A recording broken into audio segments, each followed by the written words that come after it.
ये sibling rivalry बहुत extreme हो सकती है क्या डॉक्टर रस्तोगी? ये बहुत एक्सट्रीम ही होती है और इसके लॉन्ग टर्म रिpercussions है।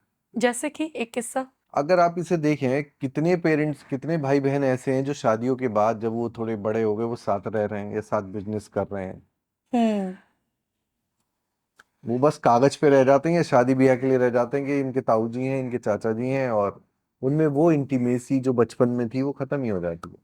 बट लोग इसको बड़ी आसानी से, वो पैसे का मुंह है इस वजह से अलग हो रहे हैं, जायदाद का मुंह है इसलिए अलग हो रहे हैं, इस ये वजह बताते हैं, बट कहीं ना नो, कहीं इसकी। It is rooted into the sibling rivalry. अगर हम्म। वहीं से शुरू से अगर ये चीजें नहीं होती, आपस हम्म। में एक ईर्ष्या, जैसे ना, जब बड़ा बच्चा होता है हम्म। तो you are whole solely material wise, hmm. Emotions wise you belongs to him only. अच्छा।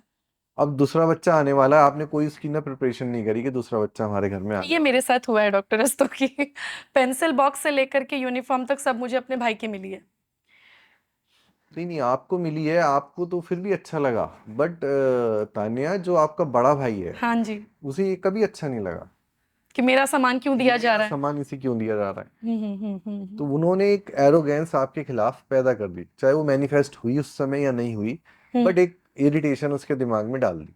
कि मेरा सामान लेके बिना मुझसे पूछे उसे दे रहे हैं। हाँ, नहीं पूछ के भी क्यों दे रहे हैं। मेरा है। मतलब वो तो, मैंने बताया ना, आप मेटेरियल वाइज, हम्म। धन संपत्ति वाइज हम्म। और इमोशनली हम्म। सारे के सारे उस बच्चे के थे। अब ये नया बच्चा आ गया, उसके लिए प्रिपरेशन करी नहीं, उसे मेंटली प्रिपेयर नहीं कर रखा। ओके। और फिर वो क्या देखता है कि जो दूसरा बच्चा है ना, हम्म। उसको अब क्योंकि वो छोटा है, उसको गोदी में भी ले रहे हैं, सब कुछ कर रहे हैं, तो बड़े बच्चे को सोचते हैं कि थोड़ा ये तो इग्नोर हो गया। इंडिपेंडेंट हो गया। नहीं, हम्म। नॉट इग्नोर्ड, उन्हें बट लगता है उसको। तो इंडिपेंडेंट हो गया, अभी तो बड़ा हो गया। हम्म। और इवन अगर मैंने एक बहुत ही कॉमन फिनोमेना देखा, जैसे नाना नानी आएंगे हम्म। तो छोटे बच्चे के जो क्लोथ्स हैं वो बहुत सस्ते आते हैं कंपैरिजन राइट। टू बड़े बच्चे के। Older one. तो उसका तो एक आएगी ड्रेस और छोटे बच्चे की 10 ड्रेस आएंगी, तो वहां भी उसका दिल फुकता है कि ये क्या हो रहा है, हाँ। मतलब why I frequency, have to हाँ बी लाइक हाँ। दैट।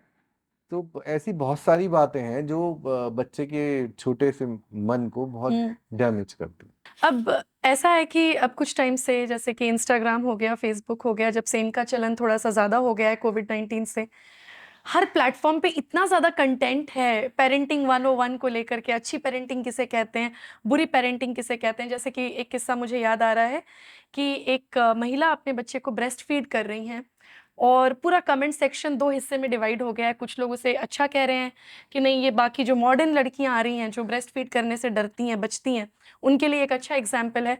लेकिन कई सारे लोगों का ये कहना था कि नहीं, ये बहुत गलत है, ये हमारे कल्चर को कहीं ना कहीं एक हानि पहुंचा रहा है। आपका इस पे क्या नहीं टेक?